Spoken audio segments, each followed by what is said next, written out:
With Amazon FBA online arbitrage, it's essential to have some sort of logging method for your leads, whether that be Excel, Google Sheets, or even some sort of logging software to log all your leads so you can always refer to them down the line. What is going on, Amazon sellers? Welcome to the Flips Nation channel. My name is Rob and I do about 20K a month doing primarily online arbitrage on Amazon FBA. And this channel is all about just that, Amazon FBA online arbitrage. Now, if you need a free Discord group all about Amazon FBA, free resources, free information, free community, that link is in the description below. Now let's get on with the spreadsheet video. All right, so this will be a short video. And as you can see, I have two tabs down here. The first tab is a legend that I'll go over first, and then I'll go over onto my second tab that demonstrates how these color codings on these legends are applied to all of my leads. And I'll also add that the color coding that you see here on my screen is something that I've made for myself while I've gone on and added more and more leads. And while you do that, you tend to just find little things that you're like, oh, okay, let me add another reason why I have this color, and so on and so forth. So it's just something that's worked for me. How you make your legend is your discretion, but hopefully this gives you some sort of benchmark or a framework that you can start from. And that would be the sole purpose of this video. So let's move on and go through these colors and what they represent. So obviously first I have the color on this side, and then what is the colors indicative of on the right side. So the first one's orange. Orange color coding means the lead, which for those that might not know is just a particular product that I've been sourcing from a site that I go ahead and send over to Amazon and sell for a profit. That lead in particular has now went out of stock. So therefore, the orange is indicative that I should check up on it, meaning the lead on the website or even the retail site, whatever it is that you do. You should check up on it in the coming days or even weeks. Many a times these sites ask if you'd want to be sent an email as a reminder for when that item does come back in stock. So be on the lookout for those kind of little reminders. Most sites have them, some don't. Some you're just gonna have to manually go and check. But if that site lets you purchase in bulk or something like that, it's always worth it. Okay, moving on, we're gonna go to the red color. The red indicates that perhaps the listing tanked down the road. Maybe the listing got removed. That tends to happen as well. Amazon does remove listings or just something of that nature, right? It just represents that it ended up being a bad buy. It did not end up being profitable perhaps. And, down the road, you can always check back upon it. If it's not as much of a priority as something that went out of stock, because out of stock, it's still, assuming it's still profitable, but this ended up for whatever reason became a bad buy. So it is in a red color. We'll always be able to check back down the road. Moving forward, green indicates that I just purchased this lead and it appears to be a good buy at that junction in time.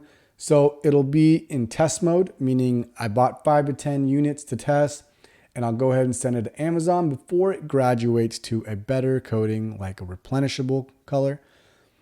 Keep in mind, since I did mention a test buy, it's always good to test buy stuff. Test buy your items that you think will be a good buy. It's always worked for me. Whenever I've just went all in on something, on a particular lead, a lot of times, it ended up not being what I thought it was going to be, and ended up not being as profitable. Something happened, the price tanked. So I always try to test buy my leads first with 5 to 10, 15, whatever is in your budget or whatever you think makes sense as far as juxtaposing it with the sales velocity of that listing. All right. Moving forward, we have the blue.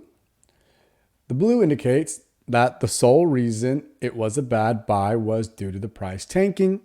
Not much more to say to that. Of course, we can always check back at a later date if in fact the listing is good again. Maybe all the sellers sold off.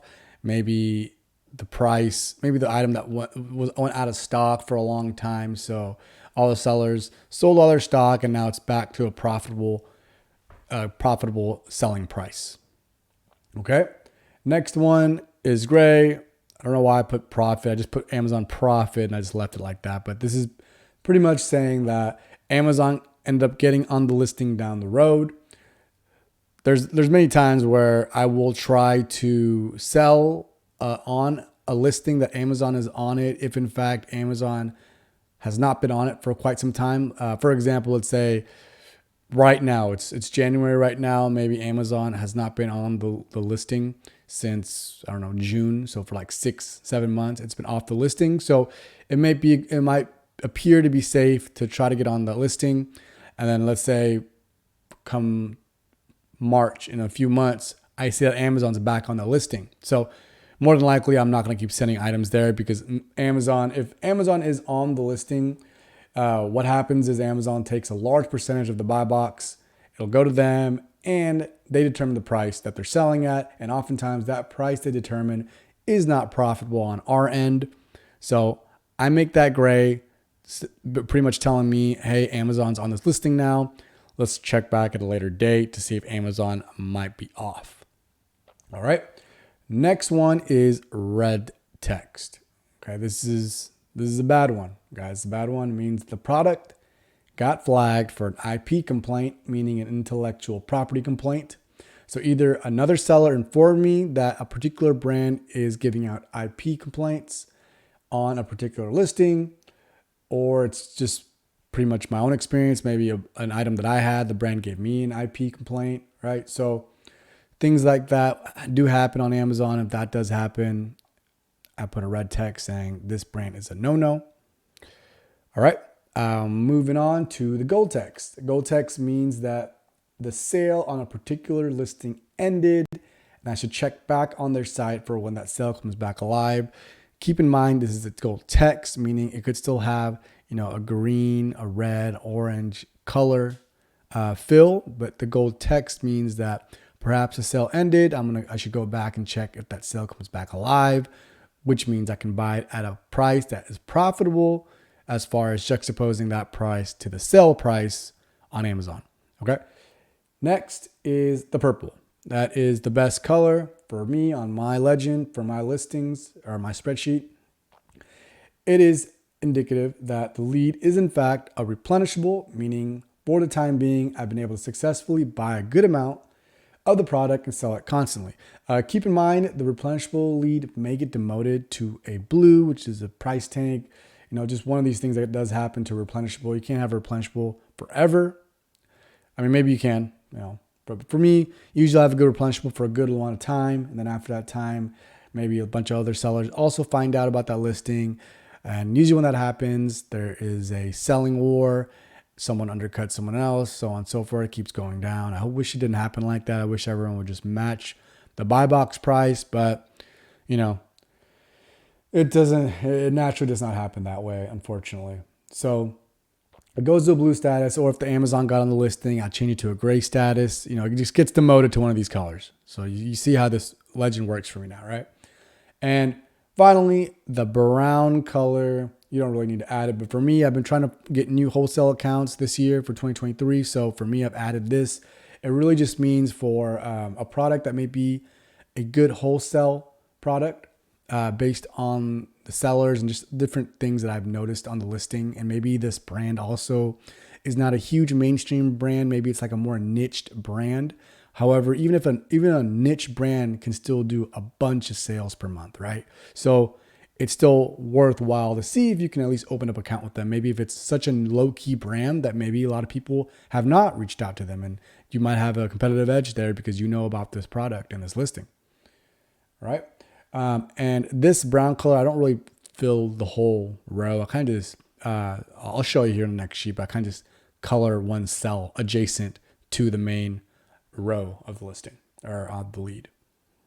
Okay. So let's move on to the second tab, which is down here, and it's the actual lead sheet. And I'll run through how my columns and headers are in fact placed. All right, so now we're on my sheet. Okay, at the top left, on the far left, you can see right now, let me move over, is the date. The date that you've added, of course, is a very important piece of information later down the road. You want to see when you added that lead to your sheet. Next one's obviously going to be the item name, the actual lead's name. Then it's category. Then next one is the ASIN. Then the Amazon link, very important information, of course. Down the line, you want to be able to always refer it back to the listing in case you want to see more information about that particular lead and the lead's listing on Amazon. And then next is the buy cost, how much you purchased that lead for. the sale price, how much you're expecting to sell that item for, or maybe you've made some sales already. You want to put the average sales price, something more accurate there as well. And then the profit is the next one. Next one over is the return on my investment, and then the profit margin, and then the sales velocity per month. Then another very significant piece of information similar to the Amazon link is the supplier column. That entails where the site that I can refer back and purchase again down the road. There's so many different leads you're going to have. You want to always be able to know exactly where to go, just like the Amazon link for the lead. You want to know exactly where to go to purchase that lead, right? Now, moving forward, we have the break-even column. Now, that really isn't something that's very significant for me. I just use it as just a good little data point for me to look at, just because I can do a very simple formula with the ROI and the buy price. So there is that. And then finally, you have the notes column. Also, really extremely important piece of information you want to put down. Generally, I like to put things like type of reminders that I want to put in the notes column. Maybe I've set a reminder on a site somewhere, so I want to put that down, letting me know that I've already done that for that item. Maybe I want to put that fill, that brown fill I was talking about, that lets me know I need to go check to see if that particular brand might open any kind of wholesale accounts with me. Maybe that listing, that product listings offer count has been slowly rising, and you want to note that just so you can see some sort of information when you go back that, hey, this listing's seller's count is rising, so more than likely it might be tanking here soon. So really, you can just put any kind of random information that might help you, and you definitely need this column there.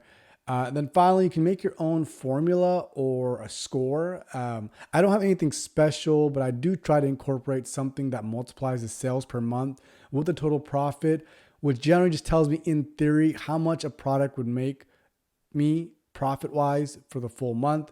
Again, that's not really a huge value that I look at, but it is something nice to look at to know which lead is very valuable versus something that's not as valuable, right? Okay, guys, so that pretty much wraps up this information. I made this video so you could have some sort of benchmark. You don't have to, and I don't want you to copy exactly my legends, exactly my list. I mean, if you want to, go ahead. But this all these legends and these color codings is something I've added on as I progressed. So yours might look a little bit different, but it should be somewhat of the same format. Some of these things are just essential, right? You're going to always need the Amazon link. You're going to need the supplier link. A lot of this information you're extracting from SellerAmp, so you're probably going to have it. But hopefully you have some sort of framework of how your spreadsheet should look like. You need to have this kind of spreadsheet, this kind of leads, because it's a way to categorize everything. You're not going to be as overwhelmed with all your leads. If you're getting leads from VAs, it's not when the VA gives you your leads, you want to hold on to the leads forever, right? You don't want to hold on to the lead and then it's gone. You don't want to just forget it. You want to always remember it, take note of it, record it, so you'll always have this for a long time. So anyways, guys, that wraps it up. If it does help you out, please do like, subscribe to this video. It helps me and helps get this information to other sellers that may need it. Feel free to join the free Amazon Discord link below. That is the Flips Nation Amazon FBA Discord group. Free chat, free information, free community with a bunch of other Amazon FBA sellers to network with. Now, if you want to reach out to me directly, Instagram is the best way. That link is below, as well as my Twitter. And that is it. Until next time, guys, y'all take care.